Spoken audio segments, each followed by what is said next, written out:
ముందుగా నమస్తే మీకు. నిజామాబాద్, ఆదిలాబాద్, ముందుగా నిజామాబాద్ మీదనే ఫోకస్ చేసినట్టున్నారు. ఎందుకంటే మీ ప్రాంతం కాబట్టి. నేటివ్ ప్లేస్ కాబట్టి కొంత ఇక్కడ ఎక్కువ సమయం ఇచ్చినాము. ఆదిలాబాద్, కరీంనగర్ ఇవన్నీ కూడా వచ్చాం. బాగానే ఉంది. బానే ఉందా? బాగుందా? చాలా బాగుంది, చాలా బాగుంది. నిజామాబాద్ కూడా అసలు ఊహించిన విధంగా ప్రజల్లో ఒక మార్పు. గతంలో వాళ్ళ అవసరాల కోసం మతం పేరిట, కులాల పేరిట చిచ్చు పెడితే కొంత ప్రజలు నమ్మి మోసపోయారు పోయినసారి. ఈసారి అదే ప్రజలు మాకు కావాల్సింది అభివృద్ధి, మతము కులము ప్రతి ఇంత దేవుడు ఉంటాడు, మేము కూడా దేవుని పూజిస్తాము, బట్ దేవుళ్ళ పేరు రాజకీయాలు ఏమిటి అని మనం కాదనేది వాళ్ళే ఎదురు ప్రశ్న ఇస్తూ ఉన్నారు. ఇవాళ నిజామాబాద్లో మార్పుకు కారణం ఏంటంటే ప్రజలంతా కూడా ఈ రాష్ట్రంలో కాంగ్రెస్ పార్టీ అధికారంలో ఉంది. రేవంత్ రెడ్డి గారు అభివృద్ధి సంక్షేమం చాలా బాగా ఇస్తూ ఉన్నారు. అలాంటి అభివృద్ధి సంక్షేమం మన నిజామాబాద్ కూడా వస్తూ ఉంది. ఎందుకు దాన్ని ఇంకా ఆస్వాదించకూడదు, ఎందుకు ఈ కులాల పేరిట మతాల పేరిట చిచ్చులు ఊబిలో ఎందుకు పడాలని ఒక ఆలోచన ప్రజల్లో మొదలైంది. కాబట్టి ఆ మార్పు సంకేతం అది. మేము ఇక్కడ నాకున్నటువంటి సమాచారం మేరకు, ఇప్పటి వరకు ఉన్న సమాచారం మేరకు దాదాపుగా 40 సీట్లలో మేము ఎడ్జ్లో ఉన్నాం. 60లో 40లో ఉన్నాం.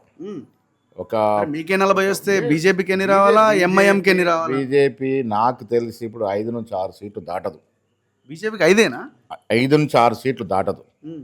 ఎంఐఎం కూడా ఒక 8 నుంచి 10 సీట్లో ఉంటే ఉండొచ్చు. బట్ మాకు ఇప్పటి వరకు సమాచారం 30 నుంచి 35 సీట్లు క్లారిటీ ఉంది. ఇంకొక 10 సీట్లో మంచి ఫైట్లో ఉన్నాం. ప్రజలు గొప్పోళ్ళు. ప్రజలు ఎప్పుడు ఏ నిర్ణయం ఎలా ప్రకటిస్తారో మనం చాలా సందర్భంలో చూసాం. ఇప్పుడే అరవింద్ గారి ఇంటర్వ్యూ, నిజామాబాద్ ఎంపీ ఆయన ఇంటర్వ్యూ చేస్తే ఆయన చెప్తున్నది ఏంటంటే డిసైడ్ అయిపోయింది, లాస్ట్ టైమే 2 సీట్లతో పోయింది, ఈసారి 34 నుంచి 35 చాలా క్లియర్ మెజారిటీ రాబోతున్నది. Second place MIM, third fourth ప్లేస్లో కాంగ్రెస్ ఉంటుంది అంటున్నారు. ఇంకా ఆయన మాటలకి అరవింద్ మాటలు గాలి నీటి మూటలు. ఎందుకు డీ శ్రీనివాస్ కొడుకు కానీ డీ శ్రీనివాస్కున్నట్టు చతురత, గ్రౌండ్ రియాలిటీ వీళ్ళకి లోపించింది పాపం.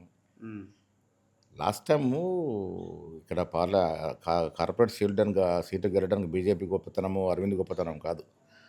బైన్సాలో జరిగినటువంటి హిందూ ముస్లిం అల్లర్లని ఆసరా చేసుకొని, ఆనాడు ఎంఐఎం ఒక దిక్కు, బీజేపీ ఒక దిక్కు, దాన్ని ఆసరా చేసుకొని రెచ్చగొట్టి, మతద్వేషాలు రెచ్చగొట్టి ఆ సీట్లు పొందగలిగినారు.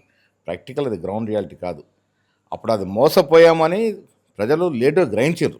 అరే బైన్సాలు ఎక్కడో అల్లర్లు జరిగితే మనం మోసపోయి హిందువులోని ముస్లింలని ఇక్కడ తగాదా పెట్టుకోవడం ఎందుకు, మనకు కావాల్సింది అభివృద్ధిని. ఒకటి రావు గారు అధికారంలో కాంగ్రెస్ ఉన్నప్పుడు ఇక్కడ బీజేపీని ఎంచుకొని ఎందుకు వారు రావాల్సిన అభివృద్ధిని పోగొట్టుకుంటారు? వీళ్ళ ముఖ్యమంత్రి గారు నినాక మొన్న డిచ్పల్లికి వచ్చి కొన్ని 100 కోట్ల నిధులు ఇవ్వడానికి సిద్ధపడినారు.